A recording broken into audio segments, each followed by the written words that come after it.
CPM നേതാവ് AK ബാലൻ ചൊവ്വാഴ്ച നടത്തിയ പ്രസ്താവന ഇന്ത്യയിൽ സംഘപരിവാർ നടത്തുന്ന പ്രചാരണത്തിന് സമാനമാണെന്ന് പ്രതിപക്ഷ നേതാവ് VD സതീശൻ. UDF അധികാരത്തിലെത്തിയാൽ ആഭ്യന്തരം കൈകാര്യം ചെയ്യുന്നത് ജമാഅത്ത് ഇസ്ലാമി ആയിരിക്കും എന്ന AK ബാലന്റെ പ്രസ്താവന സംഘപരിവാർ അജണ്ടയാണെന്നും VD സതീശൻ തിരുവനന്തപുരത്ത് പത്രസമ്മേളനത്തിൽ ആരോപിച്ചു. CPM നേതാവ് ശ്രീ AK ബാലൻ ഇന്നലെ നടത്തിയ ഒരു പ്രസ്താവന ഇന്ത്യയിൽ സംഘപരിവാർ നടത്തുന്ന ഒരു തീവ്ര ലൈറ്റ് സമാനമായ ഒരു ക്യാമ്പയിനാണ്. അതായത് UDF അധികാരത്തിൽ വന്നാൽ ആഭ്യന്തരം കൈകാര്യം ജമാഅത്ത് ഇസ്ലാമി ആയിരിക്കും എന്നുള്ള പ്രസ്താവന. സംഘപരിവാർ അജണ്ട ഇന്ത്യയിൽ എല്ലായിടത്തും നടപ്പാക്കുന്നതിന്റെ ഭാഗമായി അവർ നടത്തുന്ന പ്രചരണത്തിന്റെ ഭാഗം. ഗുജറാത്തിലെ ഒരു നിയമസഭാ തെരഞ്ഞെടുപ്പിൽ BJPയുടെ പ്രചരണം കോൺഗ്രസ് ജയിച്ചാൽ അഹമ്മദ് പട്ടേൽ മുഖ്യമന്ത്രിയാവുമെന്ന്. എന്താ കാരണം? ഒരു മുസ്ലിം വിരുദ്ധ വികാരം ഭൂരിപക്ഷ സമുദായത്തിൽ ഉണ്ടാക്കി രണ്ട് സമുദായങ്ങളെ തമ്മിൽ ഭിന്നിപ്പിക്കുന്നതിന് വേണ്ടി നടത്തിയ സംഘപരിവാർ തന്ത്രം. അതേ സംഘപരിവാർ തന്ത്രമാണ് ഈ ഒരു പ്രസ്താവനയിലൂടെ AK ബാലൻ നടത്തിയിരിക്കുന്നത്.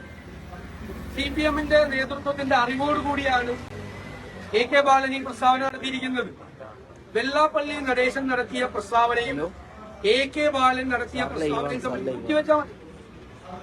അപ്പോ വെള്ളാപ്പള്ളി നടത്തിയ പ്രസ്താവനയെ എതിർത്ത CPI നേതാവ് ബിനോയ് വിശ്വം AK ബാലൻ നടത്തിയ ഈ വർഗീയ പ്രസ്താവനയെ പിന്തുണയ്ക്കുന്നുണ്ടോ? ഞങ്ങൾ അറിയാൻ ആഗ്രഹിക്കുന്നു. അറിയാൻ ഞങ്ങൾക്ക് ആഗ്രഹമുണ്ട്. എന്താ അതിനെ എതിർത്തതിന്റെ പേരിൽ ബിനോയ് വിശ്വം ഇതിനെ കുറിച്ച് വളരെ മോശമായ പ്രതികരണം CPM നേതാക്കന്മാർ നടത്തിയാണ്. അദ്ദേഹം ഉത്തരം താങ്ങുന്ന പല്ലിയായി മാറി എന്നാണ് ബിനോയ് വിശ്വത്തിനെതിരായി നടത്തുന്ന പ്രചരണം. ഇടത് മുന്നണി ശിഥിലീകരിക്കപ്പെടുകയാണ്. അതിനിടയിലാണ് BJPയും സംഘപരിവാറും നടത്തുന്ന സമാനമായ വർഗീയ ക്യാമ്പയിൻ CPM ഏറ്റെടുത്തിരിക്കുന്നത്. അതിന്റെ ഭാഗമായിട്ടാണ് ഇവരെല്ലാവരും ഒരേ രീതിയിൽ സംസാരിക്കുകയാണ്.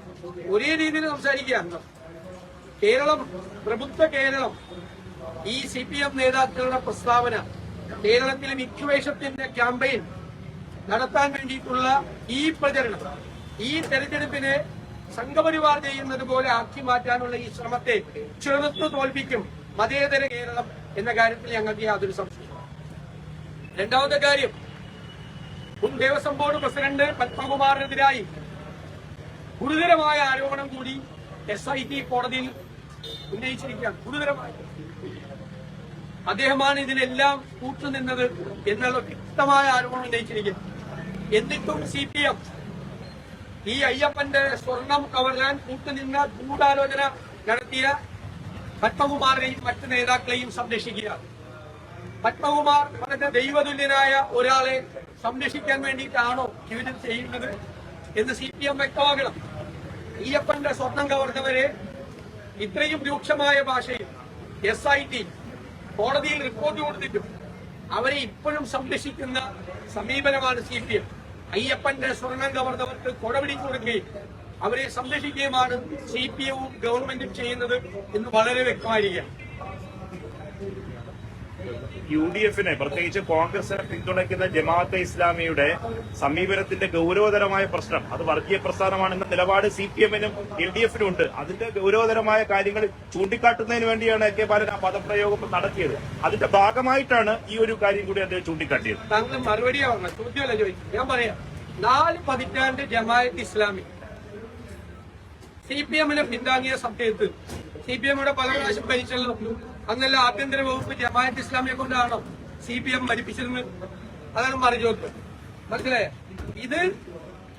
ഇത് മനഃപൂർവ്വമായി ഒരു വർഗീയത ഉണ്ടാക്കുന്നതിന് വേണ്ടി UDF അധികാരത്തിൽ വന്നാൽ ജമാഅത്ത് ഇസ്ലാമി ആയിരിക്കും ആഭ്യന്തരം ഭരിക്കുന്നത് എന്നത് വർഗീയ വിഭജനം ഉണ്ടാക്കാൻ വേണ്ടി സംഘപരിവാറിന്റെ അതേ ശൈലിയിൽ CPM നിൽക്കുന്ന പരിപാടിയാണ്. അതാണ് ഞാൻ പറയല്ലോ, അഹമ്മദ് പട്ടേൽ മുഖ്യമന്ത്രിയാവും. അത് ആരോടാ പറഞ്ഞത്? ഗുജറാത്തിലെ ഹിന്ദുക്കളോടാണ്. നിങ്ങൾ കോൺഗ്രസിനെ തോൽപ്പിക്കണം, കോൺഗ്രസ് ജയിച്ചാൽ ഒരു മുസ്ലിം മുഖ്യമന്ത്രിയാവുമെന്ന് പറഞ്ഞതുപോലെ അതിനേക്കാൾ മോശമായിട്ടുള്ള പ്രസ്താവനയാണ് ബാലൻ നടത്തിയത്. ബാലൻ നടത്തിയ പ്രസ്താവനയെ CPM അംഗീകരിക്കുന്നുണ്ട്. അതാണ് ഞാൻ പറയുന്നത്. പ്രതിപക്ഷ നേതാവ്, വയനാട് വലിയ തരത്തിലുള്ള രക്ഷാ ക്യാമ്പൊക്കെ കഴിഞ്ഞ് പിരിഞ്ഞപ്പോൾ ഒരു ചോദ്യം ഉയരുന്നുണ്ട് UDF-നെതിരെ. നിങ്ങൾ തന്നെ വയനാട് ചൂരൽമല ദുരന്തത്തിൽ പ്രഖ്യാപിച്ച 100 വീടുകൾ ഇതുവരെ അതിന്റെ ഒരു ഡേറ്റ് എന്ന് നിങ്ങൾ പ്രഖ്യാപിക്കും, എന്ന് ഗുണവാർത്ത കണ്ടെത്തും, എന്ന് വീട് പണിയും എന്ന ചോദ്യം ആവർത്തിച്ച് UDF-നെ അലട്ടുന്നുണ്ട്. ആ ചോദ്യത്തിന് മറുപടി ലഭിക്കുന്നു. ഞങ്ങള് പ്രഖ്യാപിച്ച പല കാര്യങ്ങളും ചെയ്ത്, ഒന്ന് രാഹുൽ ഗാന്ധി ഇടപെട്ട് കർണാടക ഗവൺമെന്റിനെ കൊണ്ട് ചെയ്യിപ്പിച്ച 100 വീടുകളുടെ പണം കൈമാറി.